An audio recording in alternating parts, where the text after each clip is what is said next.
આજે એક સરસ મજાનો કિસ્સો તમને કહેવો છે. પાનમાં ફાંકીનો રોજબરોજ જે અનુભવ થાય છે. એક ભાઈ અમારે ત્યાં આવ્યા કે હવે મને બહુ એસિડિટી થાય છે, પચતું નથી, પાચન જરાય સારું નથી, તમે સજેશન આપો, મારે ઘઉં મૂકી દેવા જોઈએ? અને ઘણું બધું આમ ગૂગલમાંથી સર્ચ કરીને આવેલા હતા કે ઘઉંમાં પચવામાં અઘરું પડે છે, મારે મિલેટ્સ ચાલુ કરી દેવા છે, મારે ચામાં ખાંડ મૂકી દેવી છે, મારે હવે સુગર ફ્રી ચાલુ કરવું છે. ઘણું બધું ઝીણું બધું કાઢ્યું હતું. પછી પહેલાં તો મેં વ્યવસ્થિત બધું જવાબ આપ્યો, ભાઈ સારું, ભાઈ હેલ્થ કોન્શિયસ છે, બરાબર. પછી મને આમ જરાક ફેસ જોઈને લાગ્યું, ભાઈ 90% ફાંકી વધારે ખાય છે.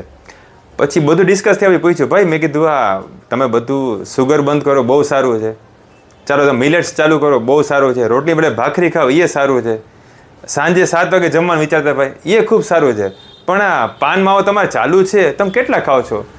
બસ ખાલી કે 6 જ ખાઉં છું. ખાલી 6? તો ભાઈ પહેલાં 15 ખાતો હતો, હવે 6 ખાઉં છું. પણ એ તો મારા લોહીમાં ભળી ગયું છે. હવે એ કંઈમાં નુકસાન ન કરે.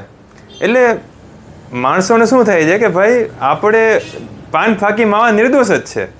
દોષ ખાલી શું કે થોડીક ખાંડ, થોડાક ઘઉં અને થોડીક તેલનો પ્રોબ્લેમ છે. વાત સાચી, એ તમારે જરૂર હોય તો ઓછું કરો, એમાં ફેરફાર કરો, પણ પાન માવાના આટલા નિર્દોષ શું કરવા ગણો છો? તો બધા વ્યસનવાળાઓ ખાસ ધ્યાન રાખો.